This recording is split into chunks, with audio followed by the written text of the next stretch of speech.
Hello everyone, Vinita this side. Welcome back to Nagin Best Digital Learning Channel. I hope you all are fit and fine. So, dear students, today we are going to start Class 9 English Supplementary Reader Moments, in which this is a short story titled Ishwaran the Storyteller, and it is a story about a junior supervisor, Mahendra, and his cook, Ishwaran. So one day he tells his master a ghost story. So does Mahendra get scared? So let's read the chapter from the NCRT book to find out what happens in the story. I hope this video will help to you to have a better understanding of the chapter and refer it when you are preparing for your exam. So, hope for the will. So, before starting the chapter, we do have a part like one night Mahendra woke up from his sleep and saw a dark cloudy form. एक दिन Mahendra, so our first character is Mahendra. When he woke up from his sleep and saw a dark cloudy form, तो जब उसने dark cloudy form देखी, बहुत गहरे बादल देखे, he broke out into a cold sweat, वो बिल्कुल ठंडा पड़ गया पसीने से. So was it a ghost? क्या ये भूत था जिसको देखकर उसको ऐसा लिटरली फील हुआ? So let's start. So before going to start with the chapter, the story, I just want to tell you something about the person. Yes, Ishwaran, the storyteller, is an interesting story written by R.K. Narayan about Mahendra, a bachelor and junior supervisor in a firm who stays with his cook Ishwaran. So Mahendra had a transferable job. जब उसका कहीं ना कहीं हमेशा transfer होता रहता था. So he used to keep moving from one place to another very often. It's usual for him कि उसको ट्रांसफ़र मिल जाती थी, उसको एक जगह से दूसरी जगह पर ट्रांसफ़र होना पड़ता था as per the orders of his head office. जैसे उसको ऑर्डर मिलता था उसके हेड ऑफिस से, तो उसको ट्रांसफ़र करना होता था. However, Eswaran would always accompany him wherever he went. So we can say that Ishwaran was a trustful person, trustful servant, we can say. So he took great care of his master and shared interesting stories with him. So Ishwaran would buy fresh vegetables and cook delicious meals for Mahendra. While his master was away at work, Ishwaran would clean up the house, wash utensils, and take a bath. And he was very fond of reading popular Tamil thrillers during his free time. So this is the routine of Ishwaran. So while Mahendra was at the job, Mahendra was outside. So at that time, Ishwaran would buy fresh vegetables, cook delicious meals for his master, and clean up the room, wash utensils, and take a bath. And sometimes, as we know, he was very fond of reading popular Tamil thrillers, so he used to read that. As a result, he often invented his own thrillers. वो इतना inspired था thrillers को पढ़ पढ़ के कि उसने अपने खुद के थ्रिलर्स इन्वेंट किए. वो किसी भी स्टोरी में कुछ भी थ्रिल डाल देता था.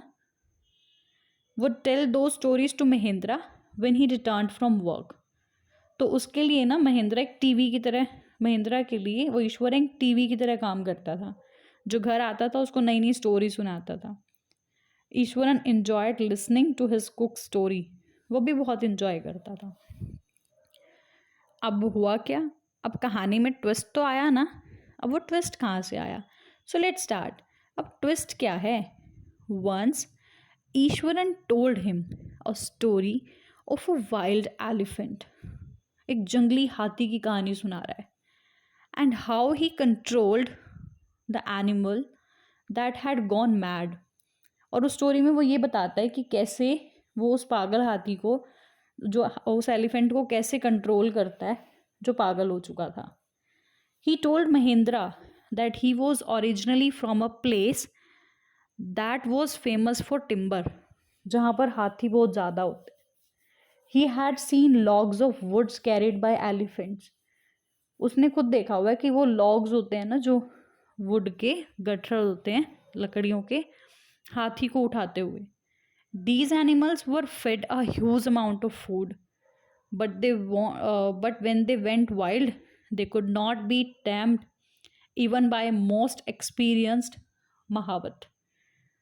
वो बहुत बहुत खाते हैं, काम भी बहुत करते हैं, लेकिन जब वो पागल हो जाते हैं ना, तो वो कितना ही एक्सपीरियंस महावत हो, किसी से कंट्रोल नहीं आते. तो एक दिन क्या होता है, elephant entered the school premises where children were playing and broke through the brick wall.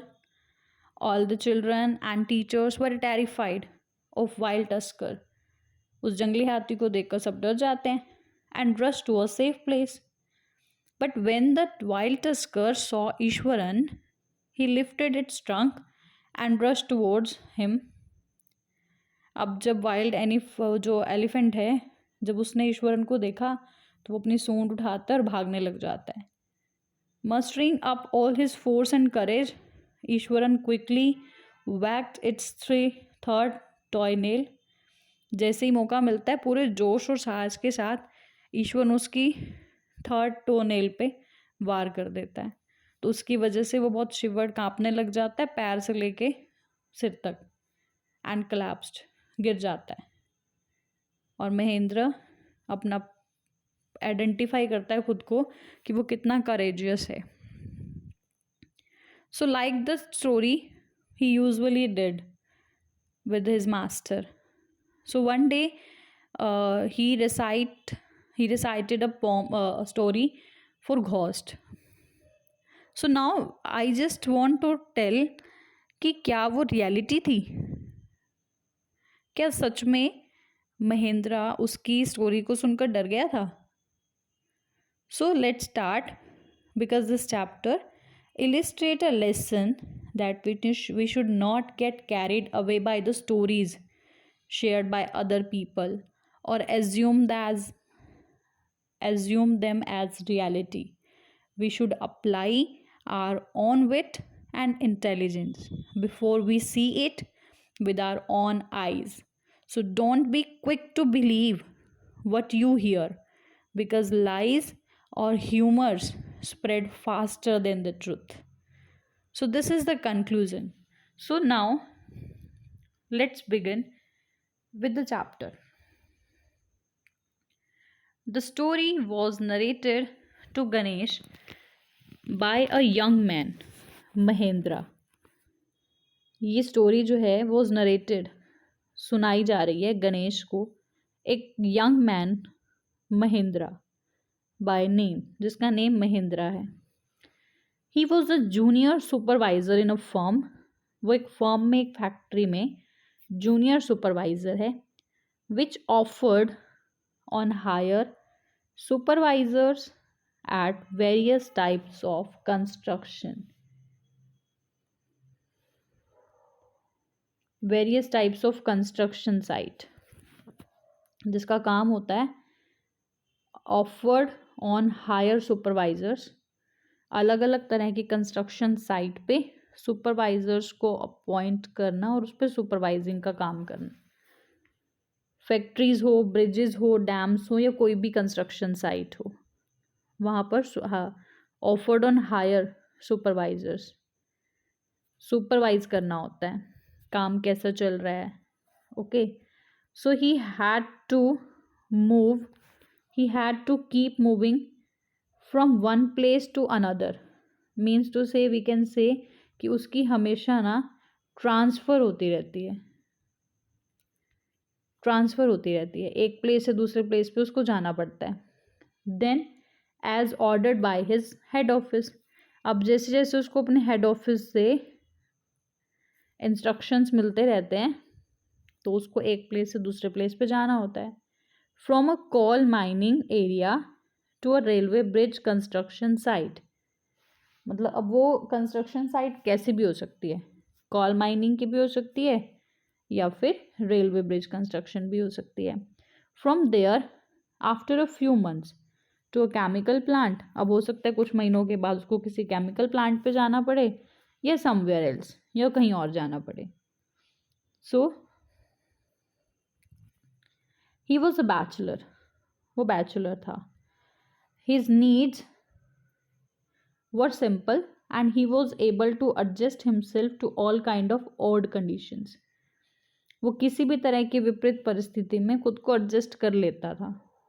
Weather it was an ill equipped circuit house और मेक स्विफ्ट कैनवस टेंट। वो कैसे भी एडजस्ट कर लेता था, चाहे उस घर में इल इक्विपमेंट्स हों, सर्किट्स के, इलेक्ट्रिसिटी के, या कोई भी कैनवस टेंट हो। He was adjustable.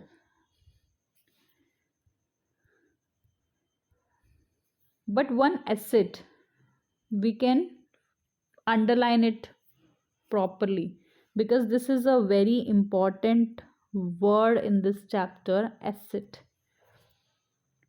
He had was his cook. उसकी सबसे बड़ी संपत्ति क्या थी?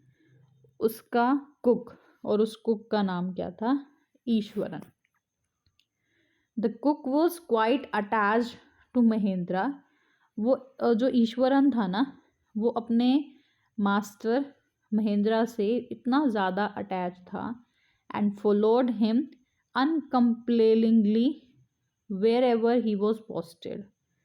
और वो उसके साथ हमेशा जाता था जहाँ पर भी उसकी पोस्टिंग होती थी।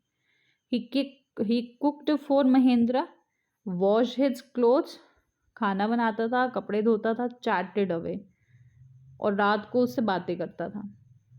He would weave out endless stories and anecdotes on various subjects.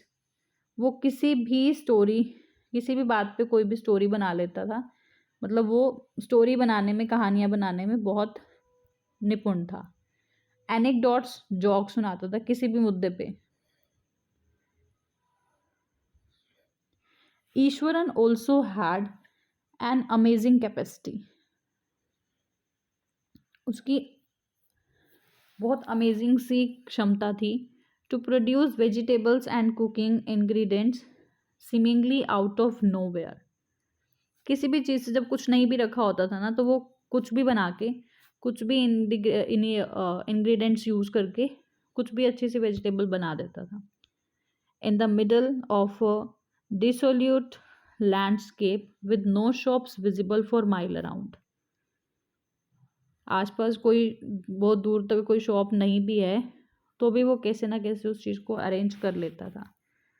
He would miraculously conjure up the most delicious dishes made with fresh vegetables and within an hour of arriving at the zinc sheet shelter at the new work place. Means वो बहुत जल्दी जो है ना, मतलब adjustment कर लेता था। वो बहुत टेस्टी डिशेस बनाता था फ्रेश वेजिटेबल्स को यूज़ करके। विद इन एन आवर, 1 घंटे में वो खाना बहुत अच्छा से बना लेता था, चाहे वो कहीं से भी शिफ्ट होके आया हो। सो we can say Mahendra would be up early in the morning. अब वो क्या होता था, सुबह जल्दी उठ जाता था and leave for work after breakfast, और ब्रेकफास्ट करते ही निकल जाता था। Carrying some prepared food with him, अपने साथ थोड़ा खाना भी लेके जाता था। Meanwhile Iswaran would tidy up the shed, wash the cloth.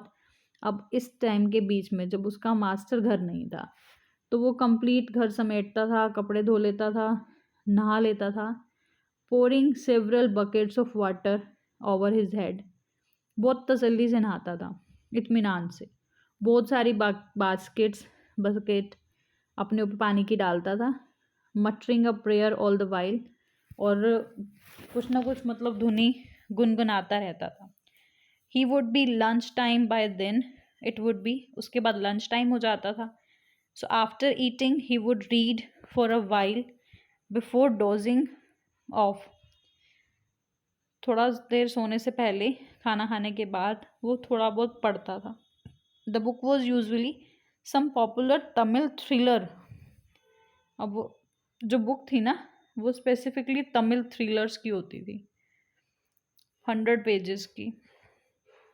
Its imaginative descriptions and narrative flourishes would hold Eswaran in thrall. अब क्या था उसकी जो मतलब बता रहा है कि जो तमिल थ्रिलर्स थे ना, उसकी इमेजिनेटिव डिस्क्रिप्शंस उसको बहुत पसंद थी. उसमें हर चीज़ को नरेट करने का जो तरीका था वो उसको बहुत पसंद था. His own descriptions were greatly influenced by Tamil author that he read.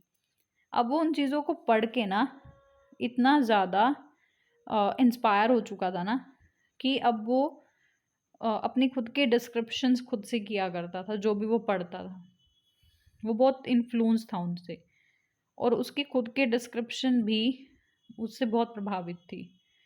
When he was narrating even the smallest of incidents, जब वो कोई मतलब वो इतना इन्फ्लुएंस था कि जब वो खुद भी किसी बात को नरेट करता था ना, किसी छोटे से इंसिडेंट को भी अगर वो नरेट कर रहा है ना, तो he would try to work in suspense and a surprise. वो अपनी स्टोरी में इतना थ्रिल, इतना सस्पेंस, इतना सरप्राइज ऐड कर देता था ना कि लिटरली ऐसा लगता था कि वो वाकई में बहुत इंस्पायर्ड है. For example, instead of saying that he had come across an uprooted tree on the highway, he would say, with eyebrows suitably arched and hands held out in a dramatic gesture, the road was deserted and I was all alone. Suddenly, I spotted something that looked like an enormous bushy beast lying sprawled across the road. अब एक छोटी सी बात थी, एक छोटा सा event था. इस चीज़ को ऐसे कहने की बजाय कि जब वो आ रहा था हाईवे से तो उसने एक टूटा हुआ पेड़ देखा. इतनी सी बात थी, इतना सा इंसिडेंट था जो उसने एक्सप्लेन करना था. बट ही वुड से, लेकिन वो ऐसे कहता था, with eyebrow suitably arched, eyebrow को बहुत अच्छे से घुमाकर, hands held out in the dramatic gesture, हाथों को इस तरह से घुमाता था, ऐसे जेस्चर्स देता था, that the road was deserted, सड़क बिल्कुल डिजर्टेड थी. आई वॉज ऑल अलोन, मैं बिल्कुल अकेला था. Suddenly I supported something that look like an enormous bushy beast. अब अचानक से जब मैंने कुछ देखा, वो ऐसा था कि बहुत बड़ा कोई बुशी फर वाला कोई जानवर, lying sprawled across the road, जो लेटा हुआ है सड़क के किनारे पे बीचों बीच. He was half inclined to turn and go back. वो इतना डर गया था कि वो आधे रास्ते से ही मुड़कर वापस आने लगा. But as I came closer I saw that it was an fallen tree. लेकिन जैसे मैं उसके पास गया तो मैंने देखा कि ये तो एक फॉलन, एक तो पेड़ गिरा हुआ है, with its dry branches spread out, जिसकी सूखी हुई शाखाएं इधर उधर बिखरी हुई हैं. सो इतनी छोटी सी बात को कि उसने आते हुए अप्रूटेड ट्री देखा, उस चीज़ को नॉर्मली एक्सप्लेन करने की बजाय he would explain in such a way that it would create a big suspense and surprise. So that was the ability in Ishwaran. Mahendra would stretch himself back in the canvas chair and listen to Ishwaran's tale critically. Mahendra would stretch himself. Mahendra would stretch himself back in his canvas chair. Mahendra अपने आप को उस canvas chair पे जो घूमने वाली होती है, जो आगे पीछे होती है, वो अपने आप को बैठा बैठा वहाँ पर स्ट्रैच करता था एंड लिसन, और बिना बुराई किए, बिना उसको अनक्रिटिसाइज किए, उसकी बातों को, उसकी स्टोरीज को बहुत अच्छे से वो सुनता था। Okay, then the place I come from is famous for timber, Iswaran would begin. अब ईश्वरन ने अपनी कोई बात कहनी स्टार्ट की कि जिस जगह से मैं आया हूँ ना, वो जगह बहुत फेमस थी टिम्बर के लिए। There is a richly wooded forest all around, जहाँ पर बहुत बड़े बड़े जंगल थे, वुडेड चारों तरफ। And the logs are hauled on to the lorries by elephants. Lorries तक उन लॉग्स को, उन लकड़ी के बड़े बड़े गठड़ों को पहुंचाने का काम एलिफेंट्स करते थे। They are huge well fed beast, वो बहुत बड़ी मात्रा में खाते थे।